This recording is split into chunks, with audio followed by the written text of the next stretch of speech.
But now all the Browns had worked for, the weeks of practice, the grueling schedule, all was to be wrapped up in one game, the championship game with the Los Angeles Rams. Tony Adamle, a symbol of the defense, reflected the Browns' readiness for the big game of a big year in football.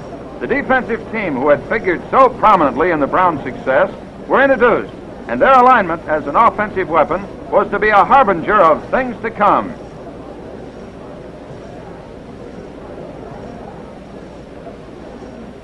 The Browns kicked off, and Vitamin Smith, taking the ball back, reflected some of the key spirit of the game.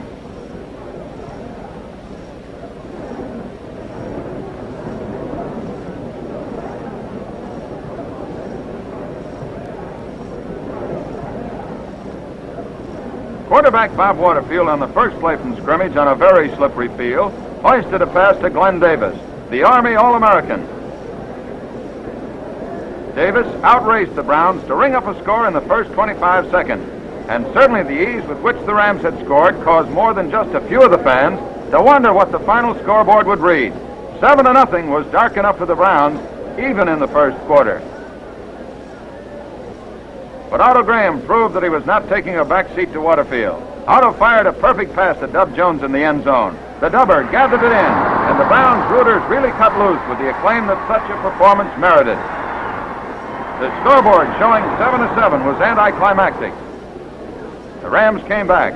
Waterfield, number 7, handed off to Smith on a statue play. Finley finally blocked Herring,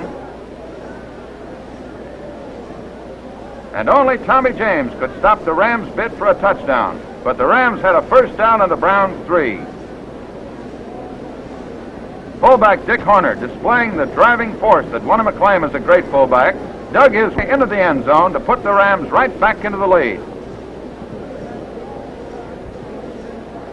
And the Browns found themselves on the short end of a 14-7 score. The defensive ability of the Browns helped greatly in this game.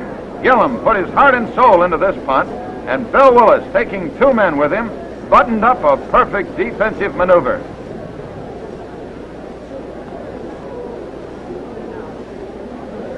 In the second quarter, the Browns held. Then Otto fired a screen pass to Max Speedy.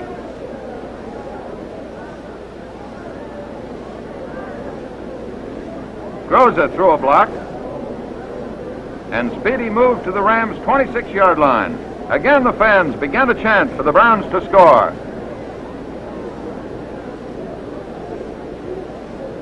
Then Graham faded back, threw to Lavelli. And Dowdy on a Z-in pattern loped into the end zone to put the Browns within 1 point of a tie. On the try for the extra point, the pass was juggled.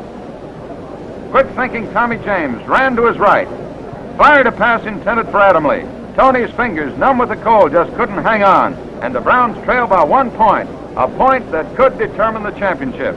At the half, the Browns still trailed by that 1 point, and it began to look bigger with every minute. Waterfield had missed a field goal, and the Browns were heartened with a possible change of fortune. Early in the third quarter, Graham, giving one of his great exhibitions, fired another perfect pass to Lavelli. The timing was so perfect that Dowdy crossed in front of the defensive back, took the pass without losing a step, and was in the end zone for a score to put the Browns back in front 20-14. The only dark spot in an otherwise bright picture was the 1 point miss.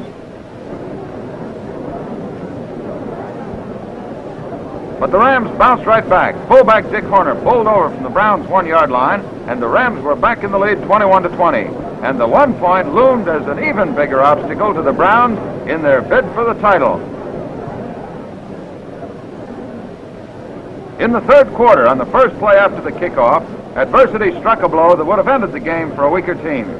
Gillum threw a great block. Motley started around the end, was trapped near the sideline, reversed his field, ran into a host of tacklers, slipped, lost the ball, and the Rams' left end, Larry Brink, scooped it up, gave the Rams a tainted touchdown, but a lead of some 8 points, 28-20. With 10.5 minutes remaining in the game, Graham uncorked another dazzling pass, and Rex Bumgardner thrilled the excited crowd to the fever point with a tremendous catch that enabled the Browns to move within 1 point of the Rams to 27. The unit held the Rams, and with 5 minutes remaining in the game, Graham faded the pass, started to run, got down to within the 20, then was hit and fumbled. And with the fumble, the despair of Graham was shared by many thousands. And now the Browns had to stop the Rams. Horner, the fullback, attempting to go inside tackle, was stopped by Gregg. Horner, the fullback, now tried off tackle, but the Browns were ready and determined to stop him, and Lenny Ford was there to do the job.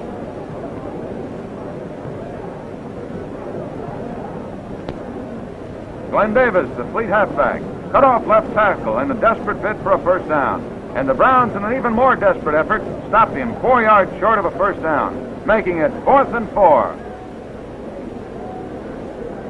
The clock continued to click off the minutes. Waterfield went back into punt formation, got off another great kick.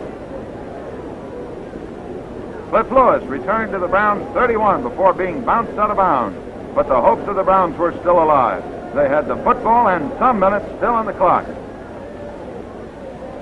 Graham faded back to pass, seeing his receivers covered, tried to pick his way forward, and ran 11 yards before being hauled down on his own 47.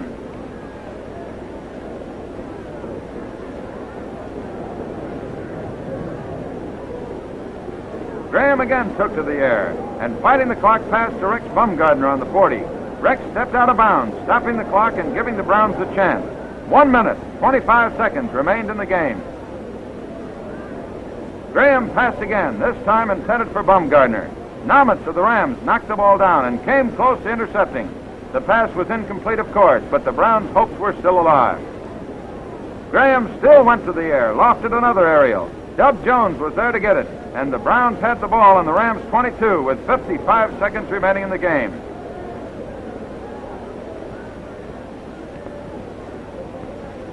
Seconds, precious seconds, kept ticking off. Graham passed to Bumgardner on the Rams' 11. The Browns had a first down, and with 45 seconds remaining, Otto moved the ball over on a sneak in a position for a field goal attempt. Groza and the kicking team were alerted. And here, just as we broadcast it, is what happened with the voices in the background, the voices of the people at the game, who were hoping that the Browns could come up with the right answer.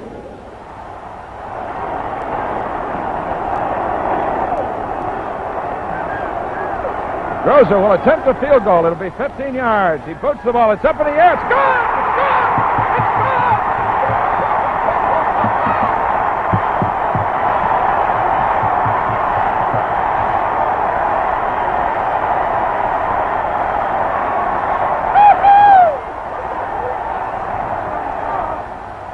Yes, these are the sounds of people, the people of Cleveland and Ohio, who had watched the Browns supply the answer to all the questions.